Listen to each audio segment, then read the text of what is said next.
On today's Locked On Giants podcast, we check in with Damian Parson of Locked On NFL Draft and New York Giants on SI to get his take on the Shrine Bowl practices and where this year's top quarterback prospects would place if they had come out last year. That plus more coming your way next on the Locked On Giants podcast.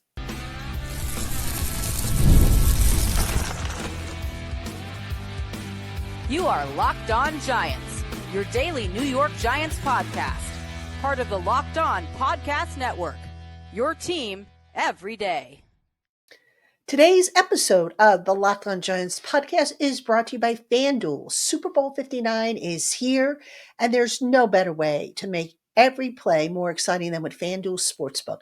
New customers can bet just $5, and if you win, you'll score $200 in bonus bets. Download the app or head to FanDuel.com to get started. Hello, New York Giant fans, and welcome to another edition of the Locked On Giants podcast, part of the Locked On Podcast family, your team every day. I'm your host, Patricia Traina, credential member of the New York Giants media for Locked On, as well as for New York Giants on SI, which is where you can find my written work. And as always, welcome on into my Blue Crew community members, my everydayers, my newcomers, and everybody in between. Thank you so much for spending part of your day with us here on the Locked On Giants podcast. And for today's show, I am very, very happy to welcome on in somebody who I absolutely love. This guy works so hard and he's so good at what he does. He is Damian Parson, who is one half of the dynamic duo over on Locked On NFL Draft. He also contributes to New York Giants on SI, does some draft work over there. And I'm truly blessed to be able to have him on board over there, as well as to call him a colleague. Damian, my friend, so happy to see you. Always good to see you. Always good to talk to the Giants Nation. You guys always show me a lot of love every time, every draft season. So always look forward to it. Oh, absolutely. We love you here at Giants Nation. And Damian, you're down in Mobile getting ready for the Senior Bowl this week. We've got the Senior Bowl. We got the Shrine Bowl going on. So college all-star season in full blast. And I'd like to start off, if I could, by just getting an overview from you on the Senior Bowl, since you're down there, some of the prospects that you think, are worth watching if you're a Giant fan. Oh, I mean, of course, it starts with quarterbacks. We all know who the top two quarterbacks are in this class. It's Cam Ward out of Miami, Shedeur Sanders from Colorado. But, for the Giants who are sitting with the third pick, if one of those top two teams, the Tennessee Titans and the Cleveland Browns, go with the top two quarterbacks, that leaves the Giants, who have probably one of the most gaping voids on the roster. It leaves them kind of in flux. And for this team, the Giants, you look at Jalen Milroe from Alabama, a guy who had an up and down season this year, 6'2", like 220 pounds, 25 pounds, lively arm, like explosive, dynamic running athlete at the quarterback position. It's all about now being consistent from the pocket. You look at the Georgia game, he did well. He was really good in that game from a running standpoint and from a passing standpoint, but it didn't stay consistent throughout the season. And I think, for me, I thought he was going to go back to school. I felt like he should have went back, get a little bit more experience, but he decided to come out. And I was like, if you're going to declare for the draft, you got to go to Mobile, and coming down here is going to be a big time opportunity for him to show he can handle an NFL offense and that he can pass the ball well from the pocket, because we know what he can do as a runner. But also, when you think about Jackson Dart, his SEC mate, in a sense, over from Ole Miss, and this is a guy 6'2", another 220-pound guy with a lively arm. He has the different arm angles and arm trajectories where you got free runners coming. He can sidearm it around guys. The thing for him is going to be extrapolating him from that Ole Miss offense. That offense is super QB friendly, similar to like Tennessee, where the quarterback doesn't have a lot of NFL reads, but not only just NFL reads, it's a lot of isolated, schemed up options for the quarterbacks to just hit. And it's like, when the first read is there, Jackson Dart looks really good. But when he has to go through that second and even get to the third read, you start to see some slow processing kind of underway. And it's something that we know in the NFL, you cannot process information slowly. You got to be as quick as possible, because those NFL defensive coordinators, they will send pressure your way. They'll disguise everything pre-snap and show you a wholly different picture post-snap. you got to be able to quickly identify and process that information. So I'm looking forward to seeing him because, again, he has all the physical tools. He's tough. He's gritty. Accuracy it's middling. He's inconsistent from his accuracy standpoint. But for him, it's just a simple fact of like, okay, what can you do away from that offense that Lane Kiffin designed for you? And if he can come out here and have a good week, I think he's going to do well in the combine. He's going to interview well and all those things within the next month after this event.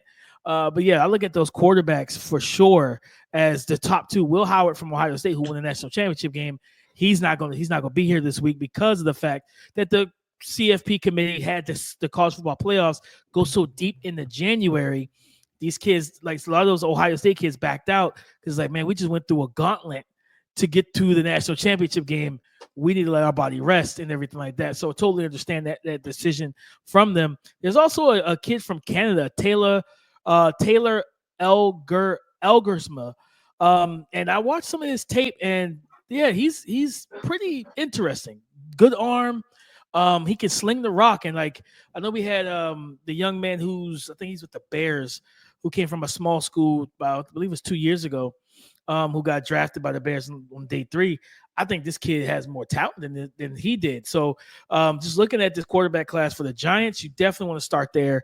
See what these quarterbacks showcase and show you, because it really, this happens before the free agency period. So instead of, let's go give Sam Darnold a 2-year deal, let's sign a Jameis Winston, let's do this and get this veteran, does one of these day 2 quarterbacks do enough to where, okay, maybe you select them right there at the top of the second round, or by God, something happens and Brian Daboll sees what he wants in one of these guys, and they say, you know what, 3rd overall pick, it might be too rich for some people, but I'm always of the belief, if you see your guy, you believe in your guy, go get your guy.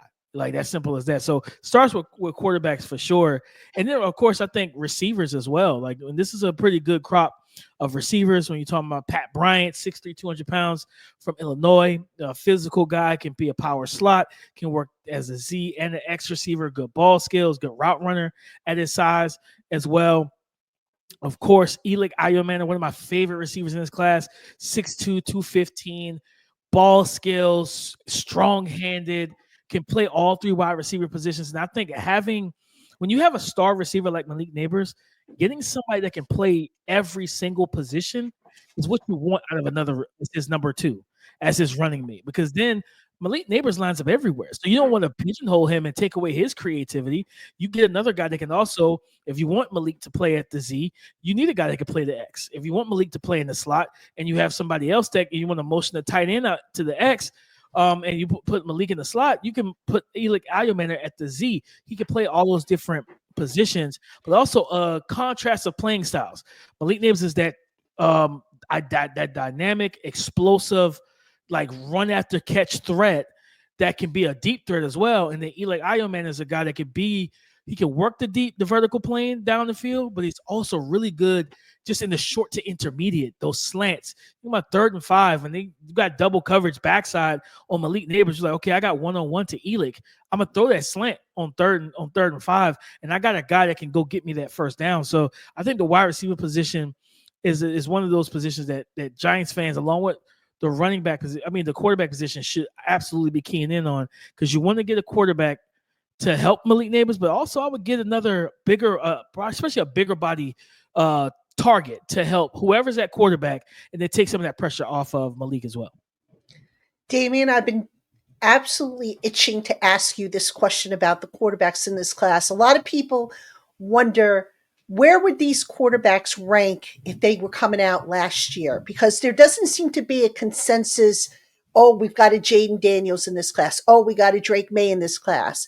What is your take on that? Where do you see, these top quarterbacks this year? Where would they, as of right now, rank if they were coming out last year? So, of course, number one, I would still keep. I know Caleb didn't have the greatest year. Chicago was a mess. They've been a mess for some time. Truthfully, they need to figure out their structural issues in their front office and how they want to build a team and everything. But I still believe in Caleb. I would have still selected Caleb number 1. Jaden Daniels still would have been number 2 for me. Drake May at number 3. this where it gets a little dicey. Number 4, we had, I think Michael Penix was the 4th quarterback off the board to the Falcons. I actually will put Cam Ward right there. I will put Cam Ward as QB4, where Michael Penix to me would have been QB5. Then I think it was JJ McCarthy and then Bo Nix. In that situation, I would more than likely I would have Bo Nix ahead of JJ McCarthy. Then I would have, so at QB5 would be Bo Nix. At QB6 would be Shedeur Sanders. I would have Shedeur over JJ McCarthy, simply just from the accuracy standpoint. And talking about getting a guy that, if being at Colorado, like, and I say this, it's not many quarterbacks that would have been able to thrive behind those offensive lines in Colorado. They were bad last year. It was just a ragtag group of guys that, honestly, I remember watching them. I didn't have a draftable grade on any of their starting offensive linemen last year.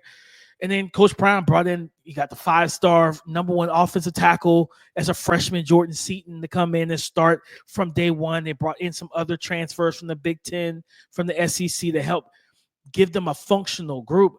But Shedeur has been behind a tough offensive line since getting to Colorado, and just the toughness, the grittiness he showcased, but the accuracy. When he's on, he is as precise as all get out. Like, he gets the ball where it needs to be. He can be that timely pocket quarterback. He's a functional athlete.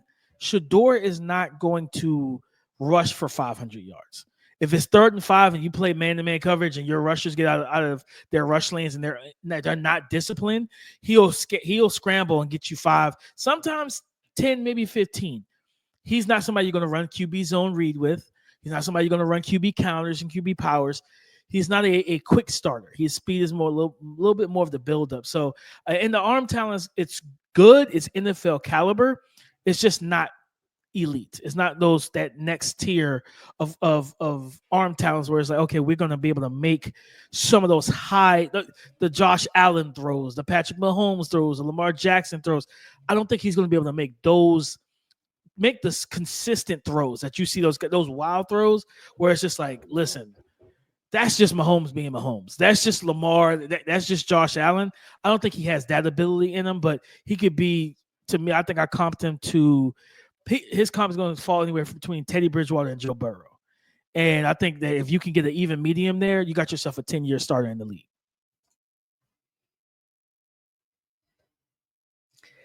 Hey, Giant fans, Super Bowl 59 is here. 1 game, 2 teams, endless possibilities. And there's no better way to make every play more exciting than with FanDuel Sportsbook. Whether it's predicting the first touchdown, calling the MVP, or even betting on the coin toss, FanDuel makes it easy to get in on the action. With live betting all game long, you can adjust your bets as the game unfolds and feel the thrill from kickoff to the final whistle. The live betting feature also lets you stay involved no matter what happens on the field, and the app is super easy to navigate. Plus, knowing that you can place a $5 bet and potentially win $200 in bonus bets for the Super Bowl, well, that's icing on the cake. So go on and download the app or head to FanDuel.com to get started. Bet just $5, and if you win, you'll score $200 in bonus bets. That's FanDuel.com. Bet with FanDuel, official partner of Super Bowl 59.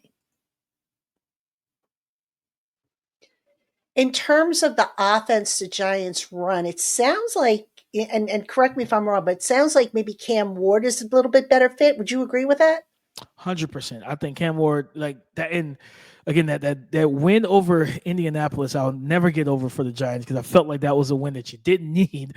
It's because I think you had the number 1 pick there, and that's the place I wanted Cam Ward to be. Because with Cam Ward, this is a guy throughout his college career, he's a 0-star recruit coming out of high school. And people hear that and they just get like, oh, I don't want a guy that was a 0-star recruit. He played in a wing T offense. So basically a triple option. Anybody that's a college football fan, remember the good old days of Georgia Tech, where they 2 H-backs, 2 tight end H-backs, and they just ran the ball. The Army and Navy type offenses where it's literally triple option, weird formations. They don't throw it a lot. That's what he ran in high school. That's why he was a 0-star recruit. He had to go to Incarnate Word to really get himself on the map, and he threw the ball extremely well there. And then he went to Washington State. Every place he's been, he's had to carry the load.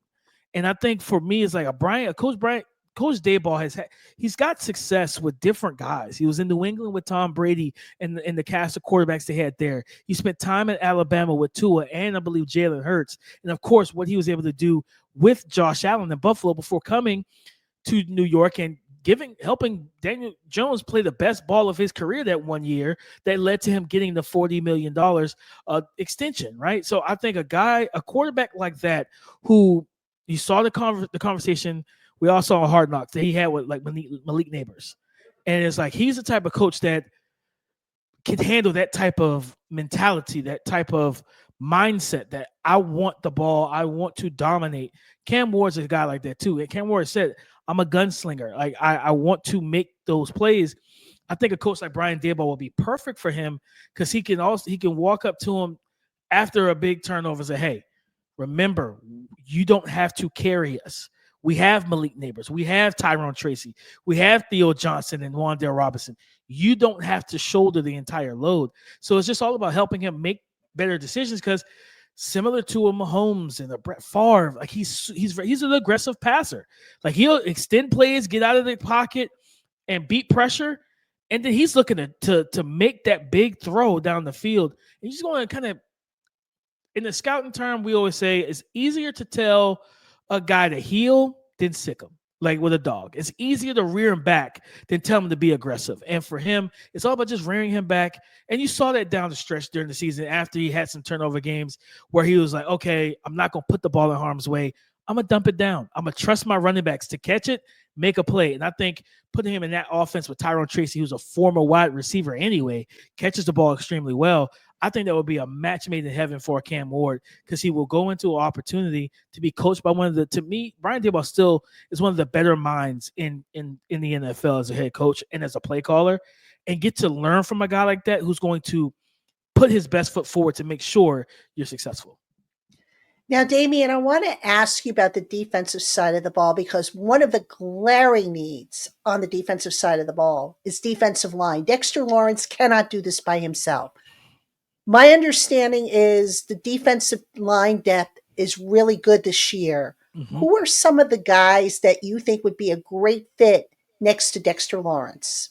Oh, I have to start with Kentucky's 6'7", 350-pound mountain of a man, Deion Walker. This guy is extremely productive pass rusher. When you watch his tape and you see 6'7", 345, 350, you see the hand quickness and the agility and the quickness that he has in his body to be able to maneuver around offensive linemen and clear paths. And it's not just power. It's literally quick hands and nuance. And it's like, how are you able to do these things at your size? It's really impressive. And also at the same time for offensive lineman, it's terrifying because it's like he does have that big boy, big man strength when he utilizes it to walk a guy back and just collapse the pocket in that way. So watching him, it's going to be a big week for him. One-on-ones, run team drills, double team drills in the run game. How does he handle all of that? This was a guy that was coming off of last year. Patricia, he was viewed as a top 10 pick. He was viewed as a top 10 pick. Kentucky started getting really cute with his alignment, had him standing up on the edge and dropping off in the cover, just doing things that NFL defensive coordinator is like, yeah, we're not doing that with you, big man. We're going to let you play defensive line. And with Dexter Lawrence being that true nose tackle, I think you put a Deion Walker as that 5 tech in this defense, maybe some 4-eye, and then you have Kayvon healthy, you have Brian Burns healthy.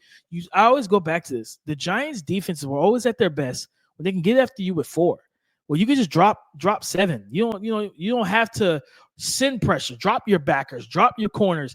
Let guys keep their eyes on the quarterback and read and react to everything, but also pressure consistently with 4. With Brian Burns and Kayvon healthy, Dexter Lawrence, who's one of the best, probably top 3 interior defensive linemen in the league, and what he's able to do is get pressure. Deion Walker would be a great fit right beside him. Also, you look at a guy out of Cam Jackson out of Florida, another, I think he's like 6'5", 320, big, strong, long arms on tape, a guy that can collapse the pocket and really put pressure on interior offensive linemen to really try and get a handle on him. This is a guy that's good, and he plays with the type of strength and motor that you want to see. as well. Ty Robinson from Nebraska on the defensive line, 6'6". I think he's like 310, 315. Long arms. If you watch the Colorado game, he absolutely destroyed their offensive line.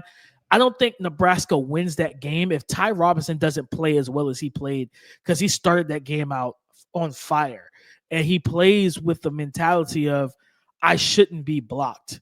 And you love to see that from a defensive lineman, because you don't want to have to try and coach that into him. So I think from a defensive line standpoint, especially on the interior, those are the guys. And one more name, honestly, this is one of my favorite guys in this class, Walter Nolan. Walter Nolan out of Ole Miss. Guy he's quick-handed. He's strong. The guy that plays 0, 1, 2-eye, and even 3 tech. That versatility will pair very well with Dexter Lawrence. And you're talking about being able to, again, going back to the older days where they won Super Bowls, that NASCAR package, just kind of stretching out the defensive line, creating space, and giving guys giving guys 2 lanes to rush. Whether it was the edge rusher, you can go outside, you can come back inside on both ends. The defensive tackle, same thing. You can do that with a guy like Walter Nolan, with Dexter Lawrence, where you can kind of widen these guys out, get upfield, and just cause as much havoc. Jalen Hurts, as we've seen, he's not the greatest passer in the world, and he's mobile, but if you can get to him with 4 and cage rush him and close him in, you can get him. Jaden Daniels, like, he's going to be missing one of his best interior offensive linemen who tore his ACL last week. He's not going to be ready to go come early in the season. He's probably going to start on the PUP list, and we know that Dallas is Dallas. Jerry Jones is going to do whatever he can to honestly hurt that team's chances of winning. So I think if you just build this defensive line up, it's going to help the secondary. It's going to help Deonte Banks and Drew Phillips, 2 guys I'm still high on, especially Drew. I love Drew coming out of college and going to the Senior Bowl. He had one of the quietest weeks down in Mobile that nobody talked about, but he was really good, even against big body guys, like some tight ends, like a Johnny Wilson, I think he's with the Eagles as well. He played them well. So you got a good secondary. Tyler Nubin also at safety, another one of my guys from last draft. You guys did well in building up the secondary, but also I think that's another defensive position that you guys should look at is corner in this class, to just get another consistent guy alongside Deonte Banks, Trey Amos out of Ole Miss. Looking at this group, Dorian Strong, Virginia Tech, a guy that has good size, good athleticism. The one-on-ones are going to be big for a lot of these guys, Patricia. The one-on-ones down here, I'm super excited to see it. And then one guy for sure, Maxwell Hairston out of Kentucky, like ball skills. He takes the ball away. Great athlete, click and close, can play from depth and everything. Gives you that versatility of man and zone coverage where you can really make these quarterbacks think a lot. And I just think with this group at the Senior Bowl, Giants fans should be tuned in every single week, because it's every single day of practice, because it's a lot to learn about these young men. I actually was just going to ask you about the cornerback spot, and the reason what I wanted to ask you is last year when the Giants drafted Drew Phillips, Joe Shane talked about how Drew Phillips can play slot or on the outside. The Giants needed a perimeter guy to go alongside of Deonte Banks. So I was going to ask you, do you think it would behoove the Giants to move Drew Phillips to the perimeter and maybe draft a slot guy? I think you can. I would prefer, with Drew's toughness, his instincts, his football IQ, having a really strong nickel corner goes a long way in this league.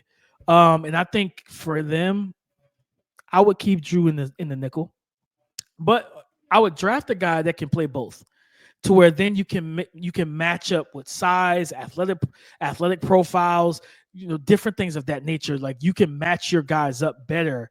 And I think, like I said, Maxwell Harrison out of Kentucky, Tommy Hill from Nebraska played predominantly on the outside, showcased good speed, ball skills. Quincy Riley, he had a little bit of a down year from Louisville, but this is a talented corner as well. I think Trey Amos out of Ole Miss, who transferred from Alabama, this young man, physical, aggressive. He will jam you at the line of scrimmage. He can run with guys, and he's well coached. Like, to be coached by Nick Saban, like, this young man knows what it takes to get the job done. So I think drafting a guy that can play both would be good. But if they wanted to go strictly outside perimeter guy, Trey Amos from Ole Miss would be the guy I would look to draft. All right. Now, Damian, oftentimes in the scouting community, there are guys that the scouts are looking at and talking about that maybe the media isn't talking about, or the fans, don't really realize? Who are some of the quote unquote sleepers that maybe aren't being discussed enough at the media and fan level, but who the scouts, from what you know, are really high on? I think a guy you look at Arkansas's defensive line edge rusher, 6'7", 280 pounds. Landon Jackson, long arm guy that can play with power. He can play from multiple spots. I think he's got a real shot to move up draft boards. Scouts I talk to do like him. They want to see how he handles those one-on-ones and everything down here in Mobile. Virginia Tech's defensive lineman Aeneas Peoples does not get enough credit. He's one of those, if I remember, I believe he's a little bit of an undersized defensive lineman, but this guy gets after it. He's a good pass rusher. He plays with good leverage in the run game as well. So you absolutely feel good with him being able. Yeah, he's 6'1", 290. So a guy that's going to, he's come off a season with 31 pressures. 31 pressures this past season. He only had 3 sacks total, but he was like their best interior defensive lineman. So you think about just being able to pair him with a Dexter Lawrence and let him just get after it as a single gap penetrator. 6'1", 290. He's got a good body type and everything from Virginia Tech. I think this is a guy that doesn't get enough love. He does not get enough love at all in this class overall. Jeffrey Bassa, the linebacker from Oregon, former safety, now converted for the last 2 years to linebacker. Instincts are there. He plays with good physicality. He's got the sideline range. He can drop off in the coverage. Just a good player overall. And someone that, shout out to my guy, Lance Zerline. He told me about him on Twitter. Demetrius Knight, linebacker over from South Carolina. I think this young man he's got a chance to maybe cement himself as potentially LB1 in this class. And at 6'2", 245, athleticism, physicality, he'll blitz. He'll just do different things. He drops off in the coverage. And I always say, linebackers are the running backs of the defense. Everyone thinks you don't need them until you don't have one. And this young man, I think he's got a chance to come out here and just wreck shop and showcase his entire 3-down skill set as a defender. Damian, one position we haven't touched on, and I think the Giants probably want to address this one because they don't have depth, is offensive line, particularly, I think, tackle. Mm-hmm. How does that class stack up right now, both the interior and the tackle spot? And who are some names that Giant fans should keep an eye on? So the interior group this year is on the downside. The thing that helps it is because there's multiple tackles in this class that can play on the inside. But when I look at especially tackle, one of my favorite guys in this class is Minnesota's Ariante Ursary. He's like 6'5", 6'6", like 325, 330. This guy has a great snatch trap. He's physical, strong-handed. He can anchor well. In the against power rushers. Emory Jones, a guy that came into the year as a potential first-round pick from LSU. His teammate's Will Campbell. He's the right tackle. There's scouts that believe he can play both guard and tackle. Strong, physical guy. He's a fairly good athlete as well. It's going to be a big opportunity for him. Jalen Rivers from Miami, another guy that I think he was like a 4 or 5-star recruit coming out of high school. Strong, solid athleticism. One guy that's an absolute riser, especially for me, Josh Connolly from Oregon. You turn on the tape, everybody right now has Penn State's edge rusher, Abdul Carter, as their number one prospect right now, entering the 2025 NFL draft, coming off the playoffs.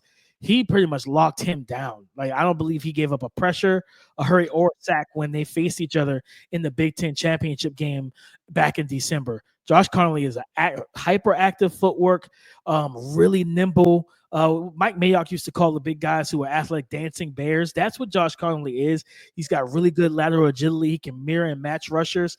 The main thing with him, I think he just needs to consistently add a little bit mass up front on his upper body and that functional strength. But this offensive tackle class is good. This is a good class. Marcus Mbao from Purdue. This is a guy that has that inside-out versatility as well that scouts are looking forward to seeing. He's just got a nasty demeanor as a run blocker and everything.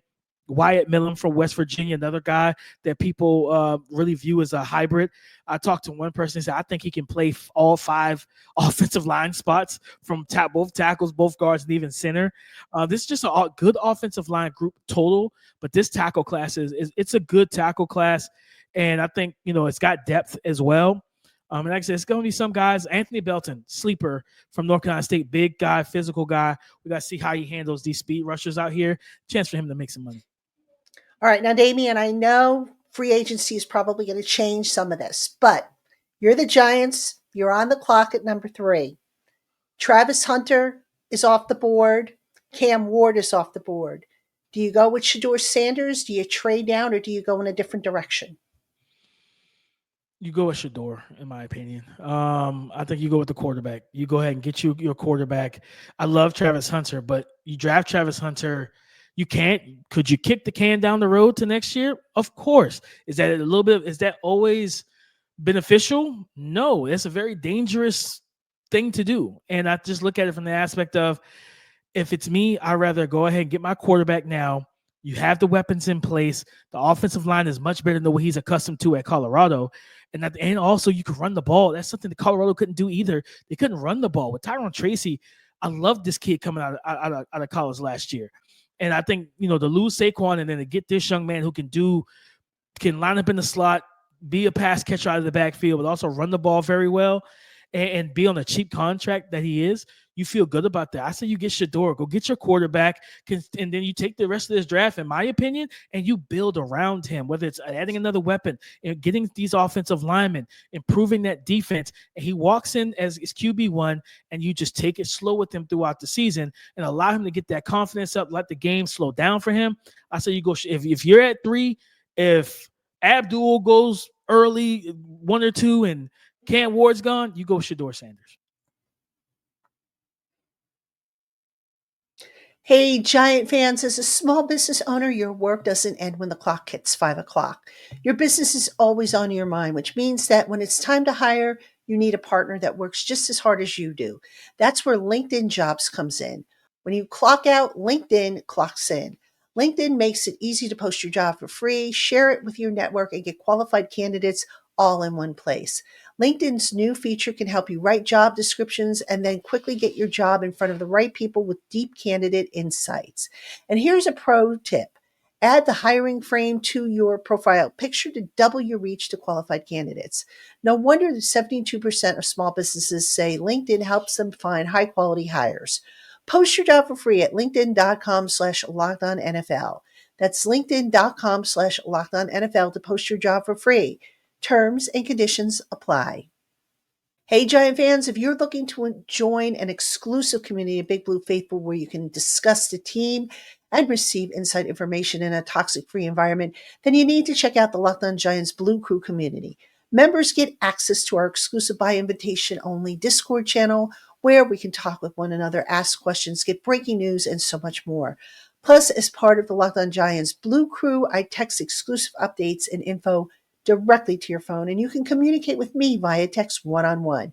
Come see what it's all about with a free 14-day trial. And when you use our promo code BLUECREW, you will get your first 2 months after your 14-day trial at 50% off the regular price of $4.99 per month. If you don't like the service, cancel before your trial ends and owe absolutely nothing. For more information or to register, visit joinsubtext.com/LockedOnNYGiants. Promo code BLUECREW, that's BLUECREW, which you'll enter in the top of the page. Text and data rates may apply. Please see your carrier's plan for details. All right, Damian, final question for you. This isn't a draft question. This is more of a free agency type of question. Mm-hmm. But, the Giants, they're going to have some options for a bridge quarterback. Who's the best fit in your opinion? Honestly, I know he didn't finish the season out as strong. I think it's Sam Darnold. I think it's Sam Darnold, and I think you honestly, for teams that are looking at Sam, I think the way he finished the season might work out in the team's favor, because if he finished the season strong against the Detroit Lions and played well, and again in the playoffs he played well, that checkbook was going to be a lot more than you probably would want to have spent for him. With him not playing great the last 2 games of the season, and they lost both of those games, you can look at it and say, you know what, we can get him on a more team friendly deal, and we could use that extra cap and allocate that to other areas, consistently build up this room. And that's why that's a situation where if you get a Sam Darnold, and then you say, you know what, I'm going BPA in the draft. I'm not even worried about a quarterback. And if you get to round 2, or if you trade down and you have extra seconds, you get to day 2 and Jalen Milroe sitting there, and you're like, you know what, we don't have to move up for him. We didn't have to take him first round. Great. Let's go ahead and get Jalen Milroe, and you'll allow Brian Daboll, Coach Daboll, and his OC and his QB coach to work in the shadows on that young prospect and get him ready to go for whenever that moment comes. But you could probably get a Sam Darnold on like a 2-year deal with a team option that you can get out of. Sounds good. I mean, I wonder if Sam Darnold would come back to this market. Considering how abused he was verbally and whatnot. But Brian Daboll will definitely have to tell him, listen, we're not the Jets, so we're not going to let you see ghosts. We're not going to leave you out there hanging to dry. I think the media market would definitely be something he has to work through internally before he makes a decision. For sure, for sure. Damian, always appreciate you coming on. I know that my listeners, they always love to hear from you. And hopefully we'll be able to have you on again. And of course, Absolutely. For those of you who love Damian, he's also contributing over on New York Giants on SI. He's doing a great job. Just a tremendous human being and a valuable resource when it comes to the draft. His stuff is spot on, folks. So if you're not checking out Locked On NFL Draft with him and Coach K, please do. Do yourself a favor. You will not regret it. Damian, my friend, thank you so much for coming on with me. I appreciate you. Anytime. All right, Giant fans, that's going to do it for this edition of the Locked On Giants podcast. Be sure you tune in the rest of the week. We're going to have Coach Gene Clements on, and we'll have more episodes for you as we get down to the nitty gritty and we get through the Shrine Bowl week and Senior Bowl week. There's going to be lots to talk about. So for Damian, Parson, I'm Patricia Traina, and we will see you again soon, Giant fans.